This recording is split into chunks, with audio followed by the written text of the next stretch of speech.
अस्सलाम वालेकुम जी। आज हम मौजूद हैं रावलपिंडी प्रेस क्लब में। यहाँ पर आज एक प्रोग्राम मुनक्कद किया गया। वॉइस ऑफ पंजाब की फ़ाइनल ईयरली इसकी एनिवर्सरी थी पहली, और आज यहाँ के गुलदान में बहुत ज़बरदस्त किस्म के फूल और अहम शख्सियात यहाँ पे मौजूद थी, जिनमें से एक special person Ayesha Rahman, president दिया एसोसिएशन, हमारे साथ मौजूद हैं।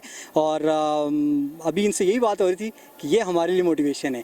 इंशाल्लाह इस पर भी बात होगी। सबसे पहले हम आज के इवेंट के हवाले से इनका ओवरव्यू लेंगे कि आज इवेंट में इन्होंने क्या देखा और नौजवान सहाफ़ियों को आज के इवेंट में इन्होंने देखा, और एक ज़बरदस्त किस्म का इवेंट, उस हवाले से इनका ओवरव्यू लेंगे। Thank you so much. सबसे पहले तो मैं वॉइस ऑफ पंजाब को बहुत बहुत मुबारक दूंगी कि उन्होंने पूरा एक साल अपना कंप्लीट किया, और माशाल्लाह बहुत कम वक्त में उन्होंने अपना एक बहुत अच्छा और पॉजिटिव नाम बना लिया, जो कि बहुत मुश्किल चीज़ है। तो पूरी टीम को, उनके प्रेसिडेंट को, सबको मेरी तरफ से बहुत बहुत मुबारक हो। इतना स्ट्रगल किया, आज उसका उनको फल मिला, और इवेंट बहुत अच्छा था। मतलब फ़र्स्ट इवेंट में इंसान बहुत सारी गलतियां करता है। अगर मैं उस लिहाज से देखूं तो मुझे यहाँ पे कोई मिस्टेक नज़र नहीं आई, क्योंकि हम लोग खुद भी इवेंट्स करते हैं तो बहुत बड़े बड़े ब्लंडर मारे जाते हैं, लेकिन बिल्कुल भी नहीं था। बिल्कुल वेल मैनेज था इवेंट। वॉलंटियर बिल्कुल एक्टिव थे। जैसे कोई गेस्ट आ था उनको रिसीव करना, जैसे मैं व्हील चेयर पे हूँ तो यहाँ पे रैम्स वगैरह का इशू था, तो फ़ौरन उन्होंने मुझे हाथों हाथ लिया और मुझे मेरी सीट तक पहुँचाया। तो बहुत पॉजिटिव और बहुत अच्छा लगा इवेंट में आके। और जब मैंने सुना तो मेरी एक हसरत है कि हमारे नौजवान ये जो एक टिपिकल चीज़ों में पड़े हुए, उनसे निकल के कुछ पॉजिटिव करें। तो ये सब देख के बहुत अच्छा लगा, और उम्मीद की किरण कुछ ज़्यादा रोशन हुई है कि वाकई हमारा मुल्क बेहतरी की तरफ जाएगा। हमें ना उम्मीद नहीं होना चाहिए, चाहे कितने भी बुरे हालात क्यों ना हो, क्योंकि इस मुल्क का नौजवान बाशऊर है। अच्छा, आप स्पेशल पर्सन हैं और इसी हवाले से आप सोशल वर्क को लीड कर रही हैं, मुझे भी पता चला। तो ये सफ़र कैसा है, क्या मुश्किलात इसमें देखना पड़ती हैं, और आप किस चीज़ से मोटिवेशन लेती हैं? यकीनन हम तो आपसे मोटिवेशन ले रहे हैं, लेकिन आपको किस चीज़ से मोटिवेशन मिलती है, और क्या सोच की आपने सोशल वर्किंग का काम स्टार्ट किया? अच्छा, सोशल वर्क तो मैं चाइल्डहुड से आप कह लें कि जब मैं स्कूल में थी तो मैं बड़ी सोशल भी थी, और मुझे दूसरों को हेल्प करना अच्छा लगता था। यहाँ पे मैं थोड़ा सा बता दूँ, मेरी बाय बर्थ डिसेबिलिटी नहीं है, ये जेनेटिक इशू है, और 14 साल के बाद ये आहिस्ता आहिस्ता स्लो पॉइजन की तरह आपके मसल्स जो है वो डैमेज करता है। और अब मैं व्हील चेयर पर हूँ, शायद आप कुछ टाइम बाद देखें तो ये जो मेरे हाथों की मूवमेंट है ये भी ना हो, इस लेवल तक ये डिसेबिलिटी जाती है। तो हम सबको पता है कि हमने मरना है, मरने के खौफ से हम जीना नहीं छोड़ते। तो जब मुझे पता है कि मेरी एक डिसेबिलिटी है और मैंने उस लेवल पे जाना है, तो मुझे अगर अल्लाह ने अक्ल शऊर दिया और मुझे तालीम जैसे जेवर से नवाजा है, तो इट्स मीन कि मेरी पैदाइश बेमकसद नहीं थी। मुझे कुछ करना था, और मुझे अपने जैसे लोगों के लिए खड़े होना था कि जो प्रॉब्लम्स मैंने स्कूल लाइफ में, कॉलेज लाइफ में या यूनिवर्सिटी लाइफ में फेस किए हैं, मेरे बाद आने वाले लोग ना करें। जब मैं अपने कॉलेज में थी तो मेरी कॉलेज जो है वो व्हील चेयर एक्सेसिबल नहीं था, और मुझे बहुत इशू होता था कि मैं बैग कैरी करके एक क्लास से दूसरी क्लास तक जाऊं।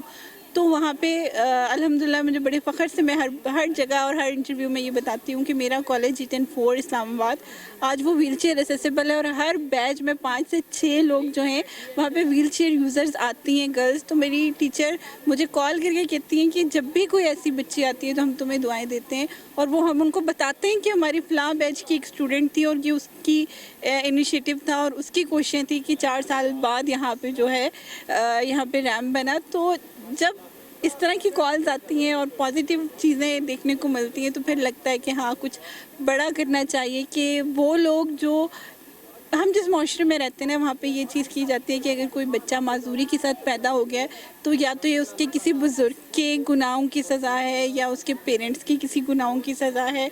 और पेरेंट्स को इतना टॉर्चर कर दिया जाता है कि वो बच्चे को बहुत ज़्यादा इग्नोर करते हैं और अपने लिए बाइस से सज़ा समझना शुरू कर देते हैं और उसको इग्नोर करते हैं, जबकि ऐसा नहीं है। हम मुसलमान हैं, हमें कुरान पाक में भी ये चीज़ बताई गई है कि मैं तुम्हें दे के भी आज़माता हूँ और तुमसे ले के भी आज़माता हूँ। अगर मैं चल नहीं सकती तो इसमें मेरा कोई कसूर नहीं है, और अगर आप चल सकते हैं तो इसमें आपका कोई कमाल नहीं है। अल्लाह मियाँ ने आपको दिया है, तो अल्लाह मियाँ आपको ये भी रियलाइज़ करवा रहे हैं कि देखो वो बंदी ऐसी है या वो बंदा ऐसा है, इस चीज़ के साथ भी वो पॉजिटिव है और तुम्हारे पास सब कुछ है और तुम नेगेटिव थॉट लेके बैठे हुए हो, तो ये गलत चीज़ है। और दूसरी चीज़ ये आ जाती है कि अगर आप नॉर्मल हो तो आप ऐसे बंदों को कैसे फैसिलिटेट कर रहे हो। ठीक है, कुछ लोग मैं ऐप्स के नाम नहीं लूँगी, हम डिफरेंट ऐप्स यूज़ करते हैं ट्रैवलिंग के लिए, तो बाज़ जो कैप्टन्स होते हैं, ड्राइवर्स होते हैं, वो कहते हैं नहीं नहीं हमने व्हील चेयर नहीं रखनी, ये सामान के लिए नहीं है, ये पैसेंजर्स के लिए है।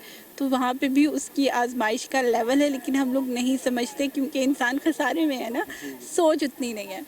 और जब अगर आप मुझसे सोशल बिहेवियर्स के बारे में पूछें, तो जब मैंने स्टार्ट करना काम शुरू किया, तो हम लोग जब डोनेशन कलेक्ट करने के लिए जाते थे, तो मुझे जो मेरे साथ मेरी एक आंटी होती थी, वो मुझे कहती थी कि आयशा तुम्हारे पास सब कुछ है, घर अच्छे से अच्छा माँ बाप ने दिया हुआ है, तुम्हें क्या ज़रूरत है इस गर्मी में, इस धूप में तुम बाहर निकल के आ रही हो। तो मैंने कहा यार घर में बैठ के भी मैंने ज़िंदगी गुजार लेनी है सोशल मीडिया स्क्रॉल करते हुए, तो मैं क्यों ना अपने जैसे लोगों के लिए काम करूं, मैं अल्लाह से तजारत करूं, मैं किसी इंसान से मिलने या किसी इंसान के या अपने किसी ज़ाती मफाद के लिए नहीं निकल रही हूं। मैंने अपनी ज़िंदगी अल्लाह की राह में वक़्फ़ कर दी है, अल्लाह के बंदों की राह में वक़्फ़ कर दी है। तो मैंने अल्लाह से तजारत की है, उसने मुझे सिला देना है, तो मुझे मज़ा आता है, अच्छा लगता है कि यार मैं किसी के काम हूँ। और जब आप किसी की हेल्प करते हो या कोई एक ज़िंदगी बदलती है और वो आपको बताते हैं, तो ये एक बहुत बड़ा मतलब पॉजिटिव वाइब्स होती हैं कि वाकई हम कुछ कर रहे हैं। बहुत शुक्रिया जी, हमारे साथ मौजूद थी सोशल वर्कर आयशा साहिबा और ये अपने ख्यालात का इजहार कर रही थी।